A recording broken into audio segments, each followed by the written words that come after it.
There's a particular kind of silence that doesn't belong in a city of 4 million people. It's not the silence of a quiet neighborhood or a sleepy suburb. It's the silence of a mall built for 80,000 daily visitors, receiving 12,000. It's the echo of footsteps in a marble corridor designed for crowds. It's the hum of air conditioning cooling empty corridors in towers where, according to property analysts, somewhere between 30 and 40% of units sit unoccupied on any given day. That's the silence I want to talk about today. Not the Dubai you see in influencer reels. Not the Dubai of the Burj Khalifa at golden hour, or the indoor ski slope, or the 7-star hotel that probably isn't actually 7 stars by any recognized rating system. The other Dubai, the one hiding behind the postcard. Because here's the thing that took me a long time to fully accept when I started digging into this story. Dubai's crisis isn't loud. It doesn't announce itself. There's no single catastrophic moment, no market crash headline, no visible ruin you can photograph. It's a slow deflation, a gradual emptying. And that, in many ways, makes it harder to see and far more dangerous to ignore. We're talking about a city-state that has poured, by multiple credible estimates, well over $100 billion into infrastructure, real estate, and tourism architecture over the past 2 decades. Airports designed for 130 million passengers, artificial islands visible from space, towers that scraped records nobody asked to be broken, and the question that serious economists have been asking, quietly, carefully, with the kind of professional hedging that academic careers require, is this: what happens when the spectacle costs more than it earns? Let's start with a number. Dubai's tourism board doesn't put in its press releases, according to figures tracked by real estate consultancy JLL and corroborated by CBRE's regional market reports. Dubai's office vacancy rate has hovered persistently in the range of 20 to 27% across multiple districts over recent years. Now, for context, a healthy commercial real estate market typically targets vacancy rates somewhere around 8 to 12%. Anything above 15% starts to signal structural oversupply, too much space chasing too few tenants. Dubai, in large parts of its commercial landscape, has been sitting nearly double that threshold for years. And that's the office market. The residential picture, depending on which district you're analyzing, is frequently described by analysts at Savills and Knight Frank as oversupplied. A polite way of saying far more units exist than there is genuine demand to fill them. The hospitality numbers tell a similar story, though they're harder to nail down precisely because hotel occupancy data in the UAE is not always published with the granularity analysts would prefer. What we do know from STR Global's regional tracking and from earnings disclosures by internationally listed hotel groups operating in Dubai is that average occupancy for the broader Dubai market fluctuates dramatically, surging during the winter season from October through March, then collapsing through the brutal summer months to figures that, in some categories of property, reportedly drop into the low 40s or even high 30s as a percentage.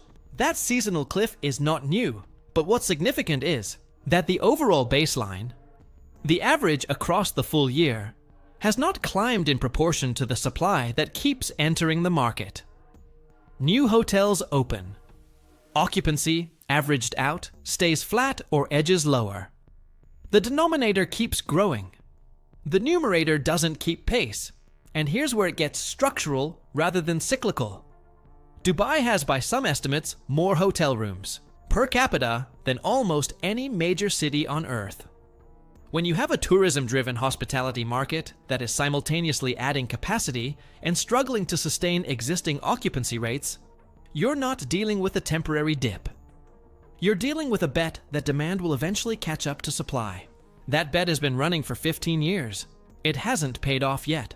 40 kilometers offshore, there are 300 islands that were supposed to reshape the geography of human ambition.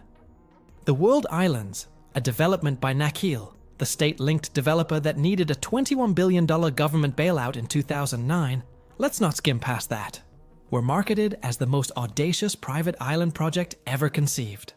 You could buy your own country, literally. Ireland, Sweden, Ethiopia. A small archipelago built from dredged sand, arranged into the rough shape of the world's continents. sitting in the Persian Gulf like a real estate brochure made physical. The original vision called for private villas, boutique hotels, water bungalows, eco-resorts, and a floating logistics network serving thousands of ultra-high net worth residents. Today, according to satellite imagery analysis and reporting by outlets including The Guardian and Bloomberg, the overwhelming majority of those islands remain undeveloped. Some have reportedly experienced significant erosion. One island, Lebanon, was developed to a partial extent and for years housed what appeared to be a single inhabited structure. The others are essentially sand. Expensive sand, technically owned by various investors, many of whom have reportedly struggled for years to either develop or exit their holdings, because the secondary market for artificial islands in an oversupplied emirate is, unsurprisingly, not liquid. The world islands are the most dramatic example, but they're not the only one. Palm Jebel Ali, the second, larger palm-shaped island announced with enormous fanfare, was essentially mothballed for over a decade before being relaunched with revised ambitions. Palm Dera, announced as the largest of all the Palm Islands, was scaled back so dramatically from its original concept that the revised version bears almost no relationship to what was originally sold to investors and the public. These are not minor course corrections. These are multi-billion-dollar revisions to projects that were presented as inevitable, unstoppable expressions of a new world order. Marcus Webb spent 11 years building his life in Dubai. He arrived in 2012, a British accountant in his early 30s, lured by the promise that's always been Dubai's most compelling sales pitch. No income tax, low cost of luxury, and the feeling, genuinely seductive for a certain kind of person, of being on the frontier of something extraordinary. He told a journalist at the National last year that for most of that decade, the feeling held. The money was real. The lifestyle was real. The network he built felt durable. Then, around 2021 and into 2022, something shifted for him. It wasn't dramatic. It was, he said, more like a vibe change. Friends started leaving. Not loudly, not in protest, just quietly, one by one, citing decisions that had accumulated. The rising cost of schooling, the visa uncertainty, the sense that the city's social contract, we give you low taxes and luxury, you give us your labor and spending, had started to fray at the edges. By 2023, Marcus had relocated to Lisbon. His story isn't unique, and it illustrates a demographic dynamic that rarely makes it into Dubai's official narrative. The Emirates' economic model depends fundamentally on a transient, high-earning expat population. Somewhere between 88 and 92% of Dubai's residents are foreign nationals. That is an extraordinary figure. It means the entire engine of consumption.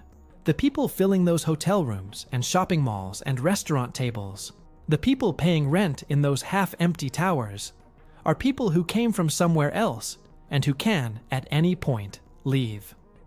They have no citizenship stake, no generational investment in the place, no reason to stay through a downturn other than economic incentive.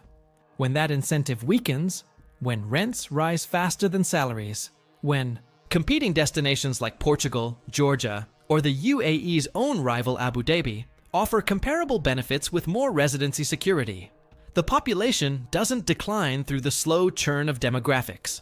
It can decline fast. A LinkedIn analysis published in 2023 reportedly tracked elevated rates of professionals listing Dubai as a previous location while updating their profiles to cities in Europe, Southeast Asia, and North America. This isn't a flood, but it's a signal. Here's what makes this more than a real estate story. Real estate goes in cycles. Hotels have bad years. Islands get delayed. These are not, individually, signs of terminal decline. What makes Dubai's situation more structurally concerning to serious analysts is the combination of factors that each, independently, would be manageable. But together, they create compounding pressure on a model that was never built for adversity. Factor 1 is the fundamental oil dependency that Dubai's government has worked hard to diversify away from, but which has not been fully replaced. The broader UAE economy, and the fiscal capacity of Abu Dhabi in particular, which has historically backstopped Dubai's more aggressive bets, remains tethered to hydrocarbon revenue. According to IMF data, oil still accounts for a significant portion of Abu Dhabi's fiscal revenue. When global energy markets shift, that cushion compresses. Factor 2 is climate. Dubai's average summer temperature regularly exceeds 40 degrees Celsius. With climate models suggesting continued regional warming, the window during which the city is actually habitable outdoors, already compressed to roughly 5 months per year, is projected to narrow further. Tourism built on outdoor spectacle, beach experiences, and pedestrian retail has a physical ceiling that no amount of architectural ingenuity fully addresses. An economy that depends on people wanting to be there, in person, has an existential exposure to a planet that is warming fastest in the latitudes where Dubai sits. Factor 3 is competition. For most of the 2000s, Dubai had a near monopoly on a particular product: extreme luxury in the Middle East, combined with a permissive social environment and tax advantages that neighboring countries couldn't or wouldn't match. That monopoly has eroded. Saudi Arabia's Vision 2030 is directing hundreds of billions into tourism, entertainment, and lifestyle infrastructure. NEOM, the Red Sea Project, Diriyah. These are not yet mature competitors, but they represent a fundamental shift in the regional landscape. The Gulf states are no longer cooperating around Dubai as the region's singular entertainment and hospitality hub. They're competing. And Factor 4, perhaps the most underappreciated, is the debt that funded the spectacle. Dubai's 2009 debt crisis, when Dubai World required that $21 billion bailout from Abu Dhabi, was a near miss that shook global markets. The Emirate has restructured much of that debt, and its fiscal position has improved since. But the overall level of corporate and quasi-governmental debt in the system remains significant, and it is not always fully transparent in the way that, say, a publicly listed company's balance sheet would be. When analysts from ratings agencies or investment banks publish cautiously worded assessments of UAE credit risk, they are often gesturing at exactly this opacity. Dubai's government is, to its credit, reasonably transparent with certain economic data. The Dubai Statistics Center publishes population figures, GDP breakdowns, and sector-by-sector performance data. And if you read that data carefully, not the headline numbers, in the press releases, but the granular breakdowns, some interesting tensions emerge. Dubai's reported GDP growth has been positive for most of the post-2020 period, and there's no question that some sectors have genuinely thrived. Financial services have grown. Tech and startup activity has increased. The free zones, particularly Dubai Internet City, Dubai Media City, and the DIFC, have attracted real business registration growth. Official tourism arrivals data shows impressive headline numbers, with Dubai consistently reporting itself among the world's most visited cities. But here's the tension. Visitor numbers can be impressive while per-visitor spending declines. Apartment registrations can increase while average occupancy in the existing stock stagnates. A city can attract business registrations, many of which are shell entities, or holding companies that don't represent physical employees on the ground, while the actual working population grows more slowly than the infrastructure built to serve it. Multiple property analysts who cover the Dubai market have, in recent years, noted a divergence between registration data and what they observe on the ground. The transactions, the occupancy, the actual boots in buildings reality that drives rental yield and retail footfall. One analyst, speaking to Reuters in a report from 2023, described the Dubai market in certain segments as exhibiting characteristics of what economists call paper wealth, assets that look valuable on paper, that transact at headline prices in a low-volume market, but that do not reliably generate the rental income or commercial returns that would justify those valuations in a transparent, high-liquidity environment. That's a careful, credentialed way of saying some of what looks like success might be accounting. And then there are the malls.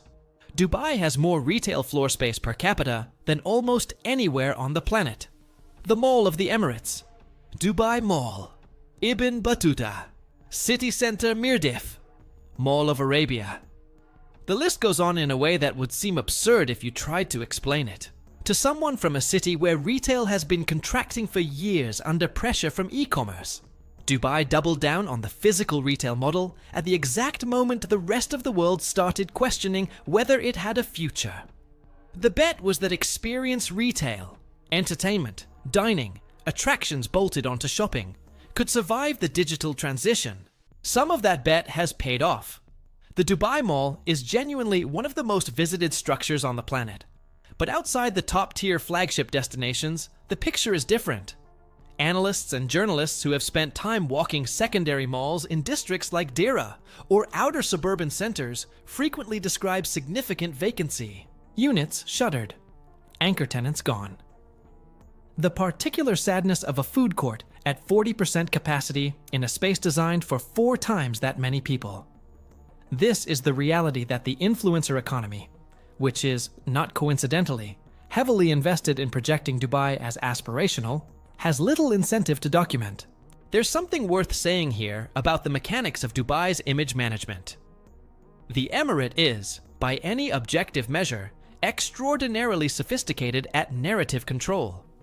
The investment in content creation partnerships, in hosting global events that generate media coverage, in building a city that photographs well from almost every angle. This is not accidental.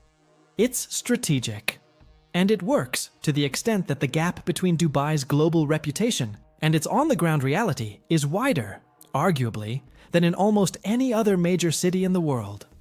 When you control the imagery, when you host the influencers, when you build the infrastructure that makes every visit feel curated, you create a perception that is very difficult to dislodge with spreadsheet data. That's why this story matters beyond Dubai. Every counter-narrative to the official line gets absorbed into the spectacle. Critics are dismissed as jealous, or ill-informed, or working from outdated data. The city keeps building. The towers keep rising. The announcements keep coming. And somewhere, in a mall corridor at 11 a.m. on a Tuesday, a security guard sits alone in an atrium the size of an aircraft hangar in a building that cost hundreds of millions of dollars to construct, watching the footfall counter record numbers that weren't in the original business plan. So here's the question that every economist, every expat, every investor with a skin in this game is quietly asking. Can Dubai's model adapt fast enough to outrun the structural pressures bearing down on it? The honest answer is, maybe. Dubai has surprised skeptics before. It has pulled back from the edge of fiscal disaster, restructured, rebranded, and found new demand drivers that the doom forecasters didn't anticipate. The influx of Russian wealth following 2022 sanctions. The crypto boom that temporarily inflated high-end real estate in ways that defied conventional analysis, the post-pandemic surge in digital nomad and remote work migration.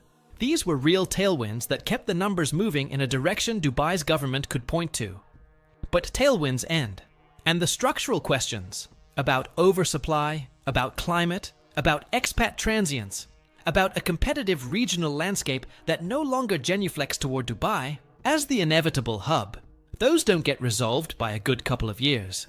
They require either a fundamental restructuring of the model or a willingness to accept that certain projects, certain districts, certain ambitions were always going to be more monument than metropolis. The $100 billion question is really this. How much of what Dubai built was built for people, and how much was built for the photograph?